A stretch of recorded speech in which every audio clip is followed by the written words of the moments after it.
Okay, Leen, we are a pair of UCC graduates having a chat. You've recently had a qualification. What was your qualification in? So I did my master's in women's studies. Amazing.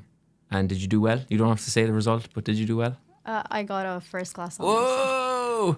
I'd like to take this opportunity to let the people of Cork know that I also have a first class on, actually 2 of them from UCC. But look, I don't like to go on about it. I did my degrees up to 45 years ago, I think, at this point. But so Leen, it's a pleasure to meet you. I know of you from Instagram, and would it be fair to say that you were a bride yesterday in the Patrick's Day parade? I'm gutted I missed it. How'd you get on? I was the famous bride, yeah. I've seen the pictures. It was good, it was fun. I enjoyed it. I loved that sense of community. I think it felt like a genuine Palestinian wedding. But I was waiting on the money and the treats that come with the wedding. I didn't get any of that, but it was great. It was such a great event. Who did you get married to? I got married to Ahmed from Tunisia. Oh, wow. Yeah. Nice. Yeah. Yeah, the photos looked amazing. I was actually in Kildare myself yesterday with my friend Sully doing some music. I was gutted to miss it, but I was very emotional looking at the images from all around Ireland yesterday. It seemed like Palestine was front and centre. Yeah, the Pakistani group actually had the Palestinian flags, and they had one handmade as well. It was a big amazing. one. Yeah. Just before we started today, you were saying something to me I thought was interesting, which is, you know, when you go to the marches every week, what does that do for you as a Palestinian in Ireland? It just literally gives me a breath of fresh air. I feel like I wait for Saturday to come so I just can go and just feel that, to get recharged really and feel that sense of community, to be surrounded by people who are like-minded and who understand what it means to, you know, undergo an colonial oppression and have the supporters around you. And it's just really like sometimes I have work on Saturday, right? And I feel I would feel so bad to just miss it, the protest. And I think I think people think that I just want to go to the protest so I can just be angry and protest, but it's not just about that. I think I just want to be with my people and support the people from Gaza there. And I think it also kind of brightens their day when they see this amount of people just protesting, and just gives me so much light. And yeah, it's just a great feeling to just be there and surrounded by people. I think I'm grateful to be here in that sense. Yeah. It's funny, I've heard it from a few people, not just Palestinians, but from allies as well, saying that they feel like they get recharged at the weekend. So I just think it's important to note that, because sometimes we're at marches and it's lash and raining and you're getting soaked and you look around going, is any of this making any difference? Yeah. But if it's recharging the actual people who are affected by what's going on, I think that's enough of a utility in itself. So tell us, how did you come to be in Ireland studying in the first place? What was your trajectory? Because I think with Palestinians, there's an awful lot of a kind of a black hole of information with people in the West kind of going, how did you get here? What are Palestinians about? Do you just hate Jews and endorse terrorism? Very interesting question.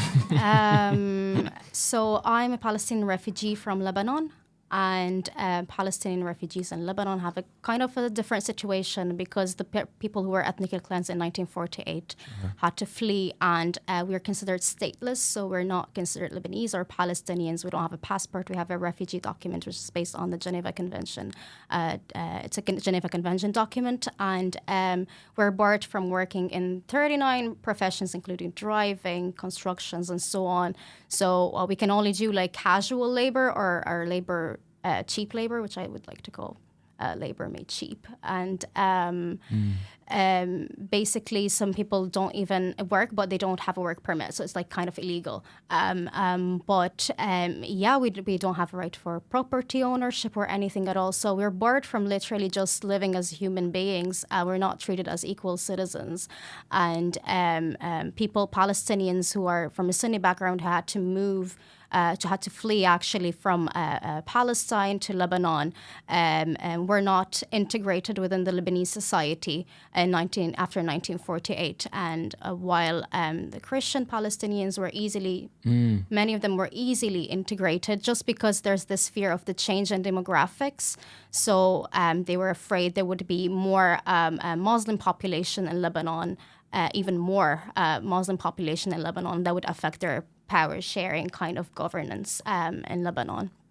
And they use the right of return as an excuse for Palestinians. Like, listen, we're not going to give you the citizenship because you need to return to your homeland. We support you, like, that's why we're not giving you anything. And given this context, I decided to move because I want to work. I want to work for my family. I want to provide for my family. And I just want to do something different that my family couldn't do because they went through all the camp wars in Lebanon themselves.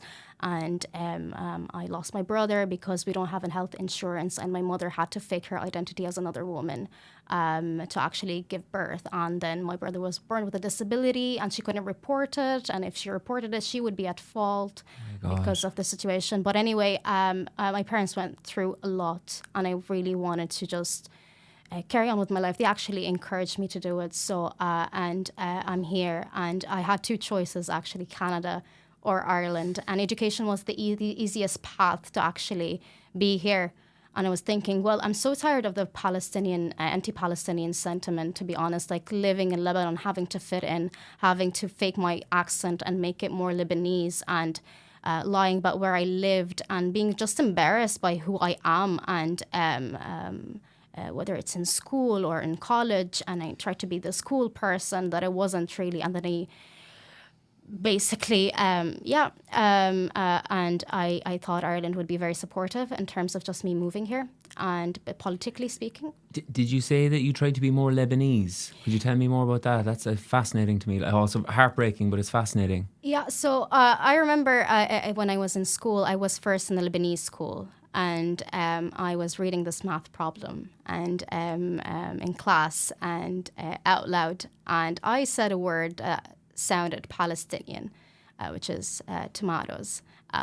But everybody started laughing, and I couldn't understand why. And I was shocked. I was like, why is everybody laughing? And I had to process it afterwards. I was 10 years old. And after that incident, I started speaking purely Lebanese. And I tried to fit in my behaviors, my culture, everything about me was just a lie. It wasn't really me.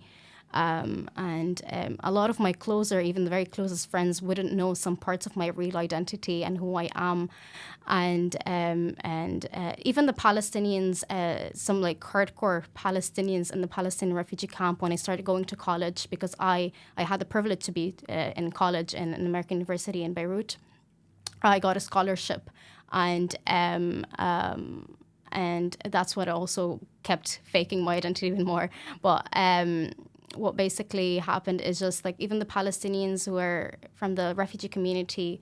I had this one incident once in 2017. We were protesting, and one Palestinian 6-year-old, and she was just looking at me, and she was like, I was chanting, but it wasn't really loud enough. And then she looked at me, and she was like, why aren't you? She was like, speak up. Are you even Palestinian? I was just like shocked again. I was just like, it was she called you out. Yeah, it was funny. It was funny. And I struggled. I always struggled with that sense of identity of not being Palestinian enough or Lebanese enough. Right. And then I moved here. And when I moved here, I realized I no longer have to just put on that mask, and everybody's just supportive of who I am. And even when I try to speak in my refugee, as I call it, accent with other Palestinians, they understand, because they understand this as a systemic injustice, and having to be displaced and not being around your own community and not being able to return to your homeland. And I have no right of returning to my homeland. Wow. I forgot the question. No, you're answering it beautifully anyway, whether you forgot it or not. When did you come to Ireland? I moved here in October, actually not October. I moved here in October 2021. So okay. That's 2 years and a half almost, I think. And it was easier for me to get access, and just, education was an easy path for me to move here.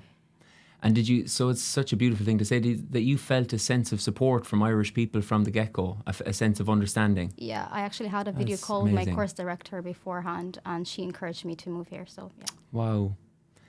Okay, so like you've come to Ireland on a scholarship, you've explained the context of the situation you've come out of as statelessness, effectively, and against all odds, you've come to Ireland. Yeah, you're doing your studies and you're excelling in them.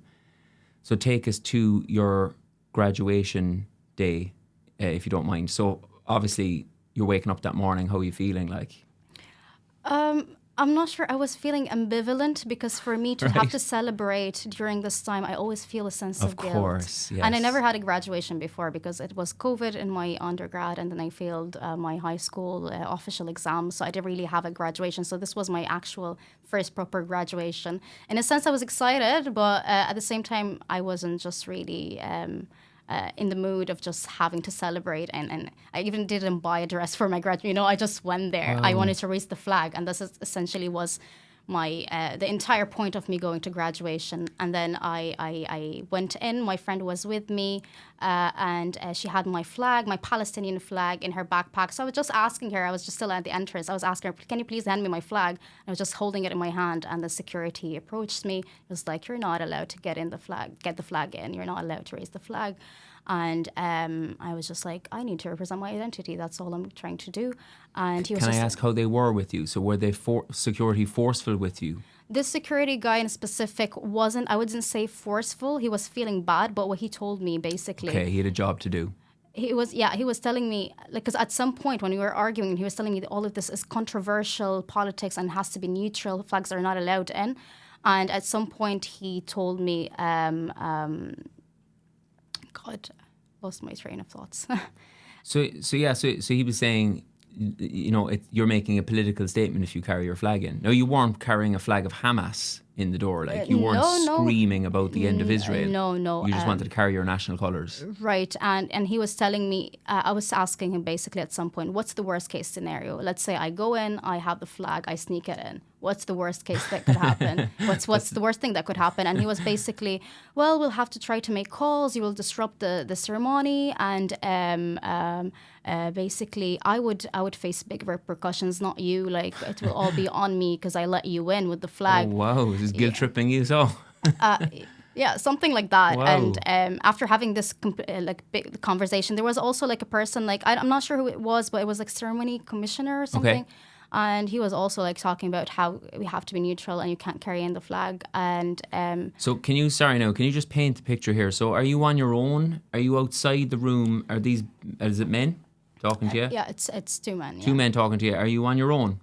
I'm with my friend. She's standing next to me, but okay. When I was talking to them, I was just a bit farther away. But it was at the entrance of the student center. This must have been overwhelming, was it? Like, it was shocking. It was because everybody was going upstairs. Like, everyone's graduating, and I was just basically moved aside. Wow. And being, as if I'm doing a crime, just carrying a flag in my hand, and it literally just wanted to raise, and I had to explain to them, I'm raising it for my people. There's an educational genocide out there happening, exactly. And I'm representing who I am and the background that given the background that I come from.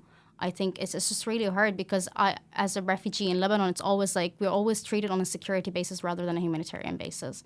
And for me to see that happen with a security guard, even though he expresses sympathy, I think he's still a representative of the state apparatus. He's still a representative of the authority, and he is still reinforcing that genocide and the institution itself. Just not coming out and trying to preserve this politics of neutrality.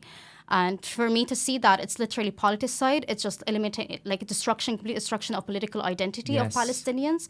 But also, it reinforces migration as a tool of war. Like, for me, as a refugee who doesn't have a right to return to her land, for me to raise a flag is not just a big thing. It's just literally part of who I am because we are displaced worldwide, and we're dispersed everywhere. Like, I don't, all my cousins are like different parts of the world, and we cannot really meet because of the passport and visa situation. So yeah, I had to explain all of that, and still I was, I wasn't allowed to get it in, and I went outside. I needed a breath of fresh air. I was emotional. I was crying, then pulled myself together. I went back in, and then the security. And the person that was with him, I really don't remember who he was, but they were both like, we're just going to make sure that you're not, talking to people in the hall or with your guests so they wouldn't, discreetly give you the flag in the ceremony. Oh, my God. Yeah. You're treated like a kind of a difficult child, like in case you kind of infiltrate other people in a display of Palestinian identity. Wow. Yeah. Okay, go on, sorry. No, I wasn't allowed to wear my flag. I went upstairs. There were 2 women at the door. And one of the women approached me and she took me aside. People were lined up at this point trying to get in. I was taken aside and then she looked into my gown pockets, making sure I don't have no flag. And she was basically really confused about the kufiya. Like, she wasn't sure if it's allowed. She was like, I'm not sure actually if the kufiya is allowed. And she went to ask somebody and she was like, wait. And the president then is here and he is talking to me and he keeps going on about the flag. And he tells me, well, the flag is not allowed in. I even spoke with the Palestinian ambassador. Like, I recently had a meeting with her and she also told me, like, we need to preserve that sense of neutrality and not have a political stance on campus and so on. And he was like, we need to respect Jewish people. Oh, my sweet Lord. There's just so much there now to what you've said, right? So first of all, so the president approaches you. What's his tone like?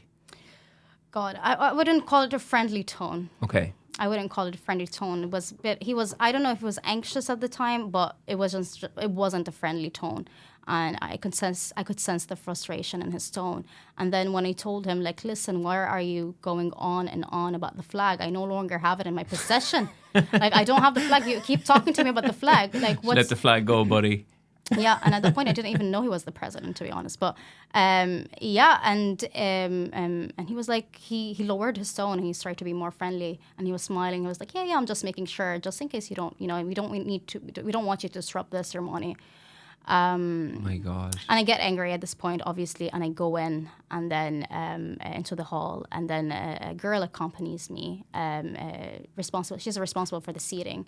And I sit, she guides me to my seat, I sit there, then the security guy from downstairs follows me in, and he's seated on my left, at the edge of the row. So, and he's seated sideways, so he's looking at me at the same time. And this might seem like it's a bad coincidence, right? Like an unfortunate coincidence, but there are a lot of there's a lot of coincidences that you get to realize, no, there are no coincidences here. And I had nobody seated on my left except for him. He was there. And my name was announced, and I go up, and I don't have a flag anymore, obviously. And what I do is I just do the peace sign. I'm like, free Palestine, because I don't have a flag. So this was my alternative. I felt that my voice was the only alternative to actually express who I am, my identity. And I do it. And then what happens is when I go back to my place, I look at my texts, and my family are like, why did the camera move away? Oh, wow. And I'm like, what do you mean? And then they send me the footage. So I have the footage with me. And what basically happened is when I went up there, they had 2 cameras.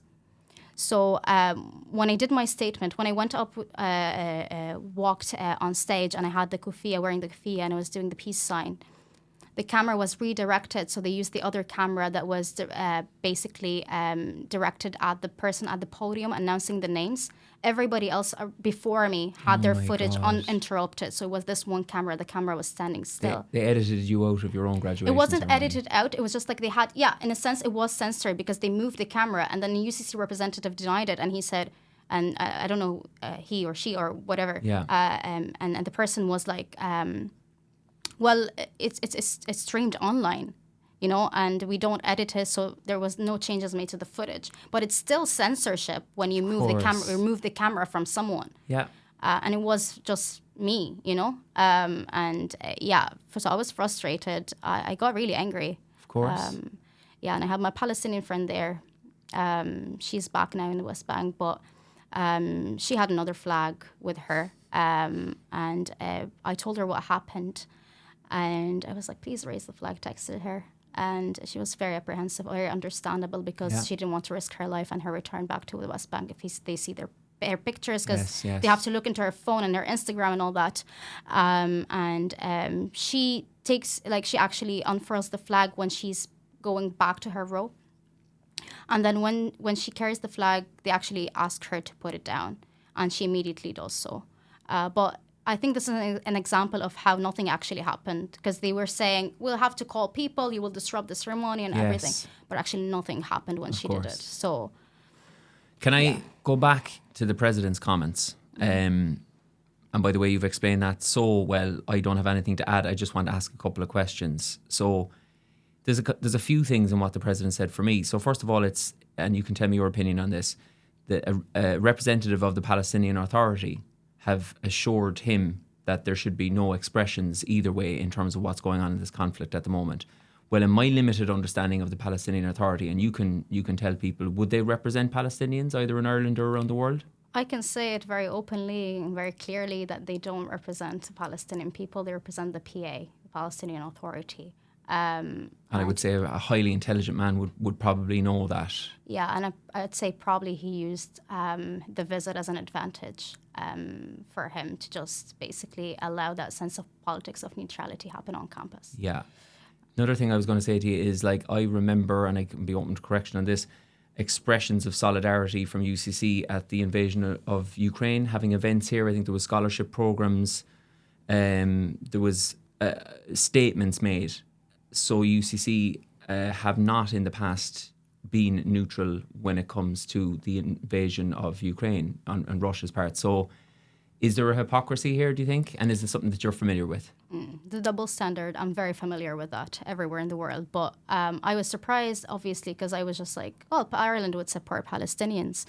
So I didn't think even twice about getting a flag and having to raise it. I think Ireland is just, UCC actually is one of the 10 Irish third level educational institutions that actually have current projects with Israeli institutions and private companies and departments and so on. So I assume there's this kind of international ties with Israel, with research projects and everything. So obviously they would be neutral about the Palestinian situation and only the Palestinian situation, unfortunately. But with the Ukrainian situation, there's definitely this double standard, because I received, after, like, people were looking, because I posted about what happened on social media and I got really huge support from people, which I'm really grateful for. And then one person was texting me and was telling me his sister graduated 2 years ago. And it was during COVID, and he could remember clearly that the president at the ceremony gave a speech about how we need to stand at the morally right side of history when it comes to Ukraine. And would that happen to the Palestinian situation? I don't think so. But people can make up their own minds on that. So they're the facts of the matter. The last thing I want to just touch on is the idea that he said to you, which I find actually the most shocking of the lot personally, is that you need to be mindful of Jewish people in the audience when you raise a Palestinian flag. Now, I am lucky enough at the moment on Instagram to be talking to a wide range of people, and I genuinely am in touch with more Jewish pro-Palestinian activists than non-Jewish. Yeah. So it's an extraordinary claim for someone to make that you expressing your national identity may be offensive to somebody from a particular faith. Yeah. What would you say to that? I mean, is that swallowing propaganda or propagating propaganda? Gosh, it's completely all propaganda in any case. But I feel that, my instant reply was basically, they can represent whatever they want, like religiously. If you want to represent your Jewish identity, go on. I don't have any problem. I have Jewish friends, and very supportive of Palestinian cause. But I think it's just, people assume that it's always like what we're trying to propagate kind of like hatred and excluding people, but that's not the case. And I feel like that's also with the slogan, like, from Palestine, from the river to the sea. But it's not the case. Again, it's just more it's a social justice. It's political. It's just basically a matter of justice to have to express that there are people that were in their lands in 1948 and before that. So if someone, like, for me, I'm from Acre, right? It was from the river to the sea. It is from the river to the sea, like, where am I supposed to say I'm from, So I think it's just that sense of just using it as an excuse. and they don't want to explicitly say they're with Palestine because they don't want to sabotage their own ties with international Israeli institutions. Yes. So would it be fair to say it's solidarity without substance? It's solidarity officially. Yeah, we support Palestine, but if it affects our corporate business interests, then unfortunately we don't. There are limits. Yeah, 100%. They didn't even issue a statement saying, we are endorsing a ceasefire. And there's a lot of pressure from students at the moment and people in departments to actually kind of pressure the university to release that kind of statement. And even though I support it, I think it's not just enough. I think simultaneously we need to kind of have the BDS implemented on campus, but also have a comprehensive review of all the university's ties with Israeli institutions. I think that's very important, and that people collectivize on these bases altogether. Don't, they're all seen as part of how we can actually not challenge us as basically getting our rights as Palestinians on campus, but also it's just a matter of justice in general. Yes. I'm just going to ask you one more thing that I just wanted to say, as a graduate of UCC, and I had some of the happiest experiences of my life here, wonderful place to be. It actually makes me so sad as well as angry that you had that experience here, I have to say. And I'm of course not speaking for UCC. I don't speak for anyone. No one would let me speak for them, but it really saddens me. And that's an awful legacy for UCC to have, I think, and it's a wrong that needs to be righted. Where does the future hold for you? The sense I'm getting from you, which I get from every Palestinian I've spoken to in the last few months, is the selflessness that you think of a kind of Palestine, the community of Palestine as a collective rather than you and your own ambitions. But where would you like to be? What would you like to do? And what's the future of your country in an ideal world? I think it's hard for me to look, to try to understand what the future hides. Beyond the genocide? Yes, in general, and my own future. I have my dreams, I have my plans, but it's always about the community for me and the Palestinian community. And I know after that incident, the Palestine Cork Solidarity Campaign wanted to recreate this moment to me. And they had this big plan of recreating the entire graduation at the protest on Saturday. And they approached me, and I kind of killed the hype because they were like, Leen, we need to recreate it. You're going to go with a gown and a cap on stage. You're going to get your certificate. It's going to be, about you. And I'm just like, no, listen, it's not about so me. So interesting, yeah. It's not about me. It's literally about my community. There's an educational genocide out there. So a better idea would be, at first I was like, no, we're not going to do it. And then I was like, okay, listen, if you want me to do it, let it be about the collective, about the community, the people of Palestine. So what we did instead is they had to print out certificates with the name of all 12 Gaza universities that were completely demolished. Oh, wow, great idea. And they were giving it out to people as a certificate of graduation. And then the last certificate was basically just more futuristic kind of university that doesn't exist. And it was more based on justice and liberation. And then I go on stage and I explain what happened. Actually, they explain what happened. I'm just talking about my own experience and what it means to me to raise the flag at the graduation. And it was recreated beautifully. I appreciate it. But yet again, it wasn't really about me. Yeah. See, we mean well here in the West, but we're all obsessed with ourselves. It's we're trying to get you to have your day so that you have your victory. That's a very Western mentality. That's why we all have mental health problems, because we're all obsessed with ourselves. Yeah, but we don't get it. Palestinians are so refreshingly about the community, so I think we're learning from you. Not you personally. I know. Yeah, I agree with you. I think the Western culture is more based on, I think life now is just also more fast-paced in general, and people are just so into their lives. But the Palestinian community has always been about the sense of community under conflict, under war, until socioeconomic risks and all that. So for us, it's an essential way of survival. This is how we build on our resistance, basically, that cultural resistance, the political resistance, and all that. And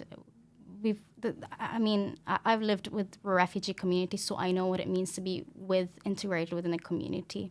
And I understand where my people are coming from, the different experiences they face, whether they're in different parts of the world, Yeah, it's just about that, I think. It's really hard to explain. You just have it when you're Palestinian. It's just within you. There's this fire, it's always about your people. And I don't like when I think about people in Gaza right now and the ethnic cleansing that's happening. I think for me, what is heartbreaking and really frustrating is I have this one fear. Basically, what if they're going to be displaced like. My grandparents were displaced like I am, and maybe they'll be stateless somewhere else. Maybe just like wiping out our history, our land, and everything that's basically related to the Palestinian identity. So yeah. Okay, I think you need to reserve your energy. I've probably chatted to you for long enough. Thank you so much, and I hope this experience hasn't turned you off making Cork or Ireland a temporary home. Has it? No, I think I got enough support, and just having this platform, I think that's really great, and you've done really great work for Palestinian people. And thank you for listening to me. I know I have so much things to say, but you're a really good listener. Well, if you want to do a part 2, like bring it on. But no, I have nothing to add. This is really my experience and who I am and my people, and I really appreciate this opportunity. Well, you're not looking for any individual praise, but from a Western perspective, you're an extraordinary advocate for your people. So thank you. Thank you, Tadhg. I try to be. I try my best, but you are as well. And I understand this shared colonial past and history that we have. And it's great to see that sense of solidarity every single day in my life here in Ireland. Thank you.